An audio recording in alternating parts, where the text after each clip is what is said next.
नाज़रीन, इस वक्त हरीपुर की सियासी व समाजी शख्सियत Zulfiqar Khan advocate, chamber of commerce से हाजी सईद, सियासी व समाजी शख्सियत अब्दुस्सबूर कुरैशी, साबिक़ finance secretary high court Shoaib Ali Khan advocate Haripur press club पहुँचे हैं, जहाँ पर ये शख्सियात सहाफ़ियों से गुफ्तगू कर रहे हैं। बिस्मिल्लाहिर्रहमानिर्रहीम।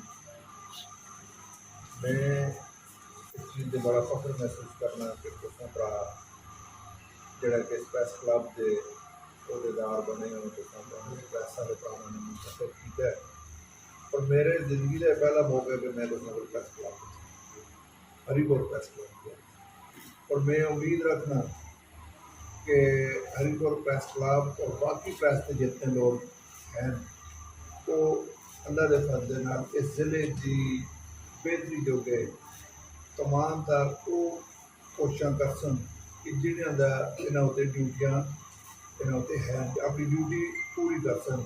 और मैं उम्मीद रखना कि तुसां दे तवसत नाल असल ज़िले दे विच जितने भी जिम्मेदार लोग हैं वो इंशाअल्लाह तुसां दी निशानदेहियां उत्ते इस ज़िले की बेहतरी जोगे काम करसन। और प्रेस क्लब की मैं हालत देख के मैं उन्हें निभाइया गपशप कोई बात ना जब आए हैं इसकी बुरी हालत ऐसी इस सिलसिले में असल लैक जो ड्यूटी हुई बिस्मिल्लाहिर्रहमानिर्रहीम। मैं सबसे पहले मीर साहब अपनी जुबान में गल करना हाफिज़ जवेद साहब और इन्होंने नाल तुसी जिहड़े लोग मुंतखब हुए उन्होंने दिल दी अता कराइयां तो मुबारकबाद पेश करना। बुनियादी तौर पर क्लब किसी ज़िले की नुमाइंदगी का एक मुअस्सर प्लेटफॉर्म हो, जितने भी इंटलैक्चुअल लोग होंगे उन्हें आइडिया बेस्ड क्वालिफिके डिस्कशन का प्लेटफॉर्म प्रेस क्लब मुहैया करते हैं पूरी दुनिया में। असां को डिस्ट्रिक्ट हरीपुर एक बड़ा अनफॉर्चुनेट है कि साडा प्रेस क्लब मुतनाज़िर है।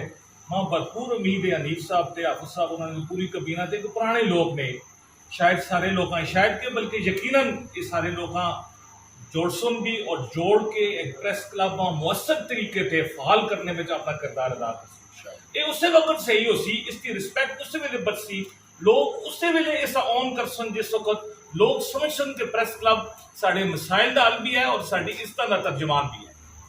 नो डाउट कि मेरा इशू है, मैं साफर जरूर पढ़ी है, लेकिन तुसी लोग ज्यादा वैल्यूएबल हो, असी तो पैसे हासिल चले गया, लेकिन तुसी लोग फील्ड कम कर दे, तुसा मुख्तलिफ लोगों नाल मसाइल और मुख्तलिफ हालात और ख्वा खजा हो या बाहर हो उसका मुकाबला करना पहले फील्ड का जर्नलिस्ट यार मेरा थोड़ा जा शो है, पता है वो कितने और खास कर इन हालात जिस हालात इदारे की पोजिशन देखो, गवर्नमेंट की पॉलिसीज देखो, एडवर्टाइजमेंट देखो, साफिया की प्रोटेक्शन बला बला बला। इस दौर अपने डिस्ट्रिक्ट अपने लोगों की खिदमत करना ये किसी जात तो खाली नहीं करती। और मैं समझना कि तुम सारे लोग खराज तहसीन के मुस्तक हो, डिफिशेंसीज ऑलवेज एग्जिस्ट कर दिया, हर वेले इंसान अपनी बेटरमेंट और डेवलपमेंट की तरफ चलना चाहिए। मैं तो सदर जनरल सेक्रेटरी साहब अगर रिक्वेस्ट कर सा इसा मौसम बनाने से इतने जर्नलिस्टिक सेमिनार्स होने चाहिए, तो साड़ी साफ्ती प्रमोशन दे लोग आने चाहिए। तुसी पिशावर प्रेस करामा कर सकते हो, तुसी जर्नलिज्म डिपार्टमेंट कर सकते हो। मैं एक दफ़ा अफाक होटल से सेमिनार करवाया, उस तो बाद मैं ना समझा कि कोई इस तरह सना उसने हाफिज़ सनाउल्लाह साहब चेयरमैन आए हों भी, बल्कि लास्ट असा हरीपुर यूनिवर्सिटी वाले बुलाया तो मैं VCM पहले से आख्या यार कोई जर्नलिज्म डिपार्टमेंट शुरू करो हरीपुर यूनिवर्सिटी में, ताकि जो साढ़े ग्रेजुएट और मास्टर डिग्री होल्डर ने उन्हें एक सही जेन्युइन जर्नलिज्म पढ़ने की भी जरूरत भी पै वो पढ़ भी सको। तो सब लोगों का तजर्बा हो गया और तजर्बा जो ऑलवेज मैटर कर दे, एक्सपीरियंस मैटर कर दे। मैं उम्मीद है कि इंशाल्लाह ये साडा प्रेस क्लब हम सही हकीकी मैं अज दूसरी दफ़ा आया, पहली दफ़ा एक दफ़ा बाबे की प्रेस कॉन्फ्रेंस ही में आया, अज दूसरी दफ़ा आया। उसकी वजह है कि अगर ये प्रेस क्लब सही हो इस हालत में ना हो, सही लोग बैठे दे हो तो क्यों ना लोग इतने आवन आके बैठन गपशप करन, कुछ सिखन कुछ सिखावन, कुछ तुसा भी खबर मिलन, कुछ तुसी उन्होंने को खबर कह सको। लिहाजा मां भरपूर उम्मीद है इस मौजूदा कबीना तो, जिस तरह जुल्फ़िकार खान आख्या मेरा ये मजाज नहीं कि मैं ऐलान शलान करा, हर आदमी भी अपनी लाइन ऑफ एक्शन होंगी है। मैं पहली दफ़ा प्रेस क्लब में आया मां किसी आख्या जी थे उसने होंगे क्या होंगे फैक्स मशीन नहीं, मैं तुसी मेरे पैसे तो फैक्स मशीन चाह तो नहीं पता आ जाए कि नहीं, एनी आओ मैं अज भी अपनी सर्विसेज देने से तैयार हाँ। सदर और जनरल सैकटरी को भरपूर अख्तियार है कि प्रेस क्लब हमेशा लोगों की इमदाद नाल ही चलते हैं। हुकूमती इमदाद लिप सर्विस ज्यादा होती है, लोगों की इमदाद नाल चलते। लिहाजा मैं इस प्रेस क्लब को ऑन करना तो तुम मां ऑन करो। मेरी जिस वक्त भी कोई खिदमत वहाँ माली तौर पर चाहिए, मोटिवेशनल तौर पर चाहिए, तो मैं हाजिर हाँ। मैं खुशी होती कि मैं चलो अपने कम्यूनिटी के लोगों के काम आ सकता। इन्होंने दो को सब दी अख्तियार ने मैं दसन जी ये साडा खर्चा है, इतने पैसे लगते ते ये ला सकूँ मैं देने से बबाना नहीं तो जुल्फिकार खान की गारंटी पा के खुशी भी होती क्योंकि तगड़ा जना पिस्तौल वाले जने को हर एक डरता है। इस वास्ते मैं कहने की गारंटी पा के ते मैं खुशी होती कि मैं अपने अपने कोलीग के लोगों के काम आसा। आदमी पैसे तो हाथ ही लाने ही रहता है, कोई शोहरत आसे आसान सियासी चस्का भी होता है उधर उधर भी, लेकिन जेन्युइन खिदमत है ਜਿਹੜੇ लोग तुम जात फील्ड कर रहे हो, ਜਿਹੜੇ लोगों के मसाइल की आवाज़ हो, ਜਿਹੜੇ लोगों के हकूक तो हकीकी तर्जमान हो, वो लोग मैं पता है कि सफेद पोश तबका होता है। इन्हें चिट्टे कपड़े भी लाने होंगे ना, अपनी इज्जत भी बाहर रखनी होंगी, ना मिलता भी कोई नहीं। ऑफ की रिकॉर्ड कर असं आपे में चुन बैठे आप ना मिलता भी कोई नहीं होता।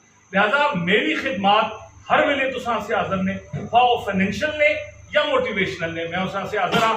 इन्हें नेक ख्वाहिशात नाल मैं फिर एक दफ़ा तुसा जी कबीना मुबारकबाद देना और ये उम्मीद भी रखना कि अगली दफ़ा कोई प्रेस क्लब आने का मौका मिला तो शायद ये बेहतर भी हो सी, यकीनन बेहतर भी हो सी।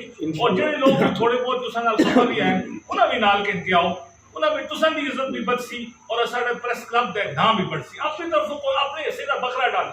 इंसान वही कर सकता है जितनी उसकी बसात है, उससे रिक्वेस्ट कर सकते हैं, उसकी मुश्किल आज भी सब कुछ नहीं होता, नो रिटर्न पॉइंट तो बस ठीक है नकुम दीन वाले या दीन अल्लाह भी आता है, तेरा दीन हो तो मेरा दीन हो।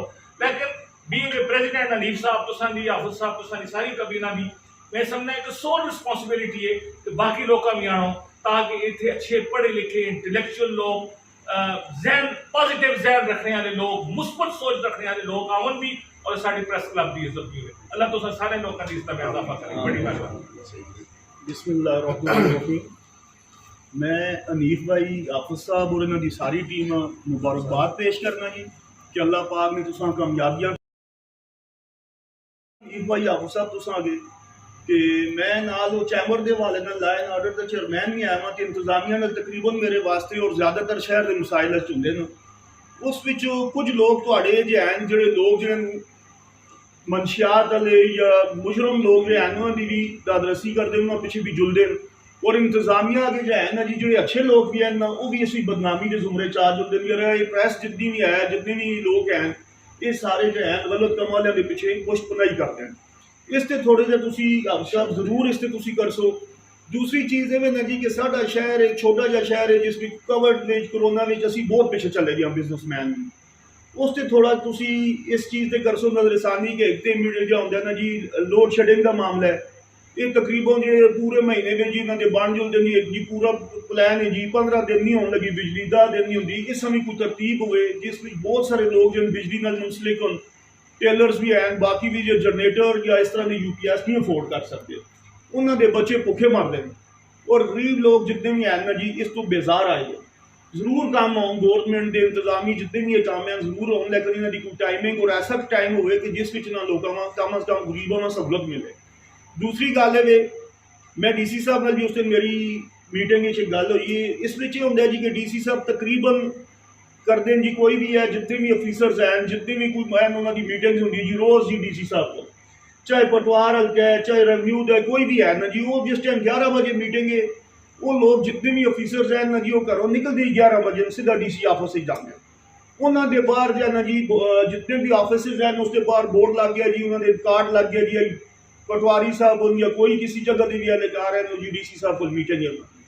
जोड़े लोग ग्रामों तो दूर दराज तो आते हैं अपने कमा से वो मस्कीन रुलते रहते हैं, उन्होंने कोई तवज्जो नहीं होती, कोई मामलात नहीं होती। जिस टाइम DC साहब को मीटिंग होती है 11 बजे वो 12 बजे स्टार्ट होती है, 12 तो बाद 2 बजे और फिर वो लोग मस्कीन रोल के अपने घर चले जुलते हैं। ईवन इतने तक होंगे कई लोगों किराए भी नहीं होंगे जी, वो भी किसी को मांग के किराए के इम्तिहान आते हैं गरीब लोग। इससे भी थोड़ा जहा तुम नजरसानी कर सो जी, ये सरकारी एहलकार जोड़े हैं कम अज कम करो मीटिंग भी आउन सारे मामलात हों, लेकिन उन्होंने मीटिंग्स का कोई असर भी हो और कोई असर नहीं होता। किसी शहरी शहरदार आन किसी गरीब को कोई फायदा नहीं होता, लेकिन सुबह तो शाम तक वो DC साहब के दफ्तर सारे एहलकार बैठे जाओ। इससे जरूर तुम करो जी। थोड़ा जिहा इस्ते होनी चाहिए। तो बाकी मैं सारे का शुक्रिया अदा करना जी, असी सब एक कोई लोग हाँ और असा खुशी होई है सारे दलेर और सारे बहादुर लोग हो तुसी, और ज़्यादा दलेरी बहादुरी है देख के साढ़े को आना वो भी जो है ना जी किसी टाइम इंसान इस हम साथी साढ़ा जो जिथे बाहर देख के उसकी जान चली गई। एक तो उस असी मगफरत की दुआ भी करने सारे इतने कुरैशी साहब दुआ भी करा छो। अल्लाह पाक देखो जी उसका अरशद शरीफ साहब बहुत सच बोलने वाले बंदियां से बढ़िया मुश्किलात बाहर जहरी लोग आते नहीं कह जी साफ़ी है लेकिन उस से इंतहाई मसाइल और इंतहाई मुश्किलात और अल्लाह पाक असा सारे अपने जुमान ही रखो जी कि अपने रहम करो जी इंशाअल्लाह। तो वस्सलाम जी अस्सलाम। मैं और सीनियर मुदीर शहर की गुजारिश कर सकता हूँ। बिस्मिल्लाहिर्रहमानिर्रहीम।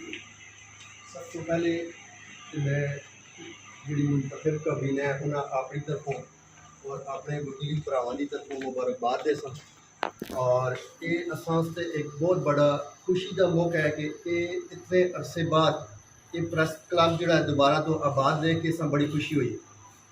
किसी भी शहर साफी जड़े उस शहर की आवाज़ होंगे, उस शहर दियाँ अखियाँ होंगे, जो कुछ तुसी लोग देख सो सारा शहर वो देख सी, जो कुछ तुसी लोग बोल सो सारा शहर वो बोल सी। ते ये इस प्रेस क्लब उत्ते एक बहुत बड़ी जिम्मेदारी भी आ गई है कि इतने अरसे के खला तो बाद इन्होंने सारे इदारियां में DHQ कोई DC ऑफिस है AC ऑफिस है उस ठीक करने का जरिया असा शहर वाले वास्ते तुसी लोग।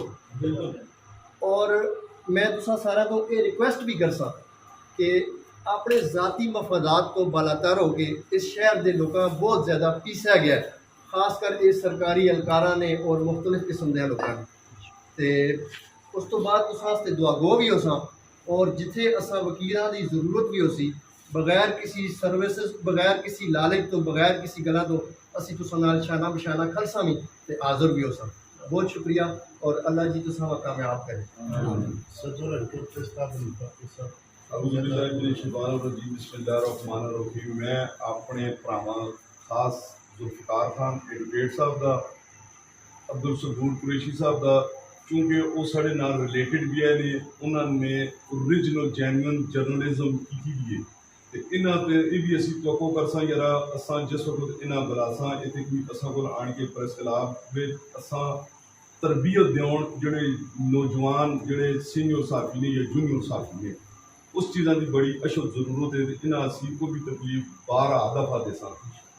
इस तो अलावा मलक सईद साहब ने साढ़े चैम्बर ऑफ कामर्स से उन्होंने भी शुक्रिया अदा करते हैं। मैं अपनी तरफों अपनी कैबिनेट की तरफों तमाम साथियों की तरफों तो शुएब अली एडवोकेट साहब ने जी ये मेरे छोटे भरा ने, तो इन्होंने राती असा किसी मसले में बुलाया दिहाड़ी बुलाया, इन्होंने अपनी ज़ाती मसरूफियात छोड़ के अपने ज़ाती कमा छोड़ के असा नाल पहले भी शाना बिशाना चलते रहे हैं। हुण भी असी इन्हों तो तवक्को करने यार ये उसी तरीके नाल असा ने शाना बिशाना असा नाल चलसों। तो मैं इन्होंने सारे भरावां का फिर दिल की अथा गहराइयों तो शुक्रिया अदा करना जिन्होंने अपने ज़ाती मसरूफियात जो टाइम कढ़ के असा कोई प्रेस क्लब आए ने असा उस लफ्ज़ आइए। शुक्रिया।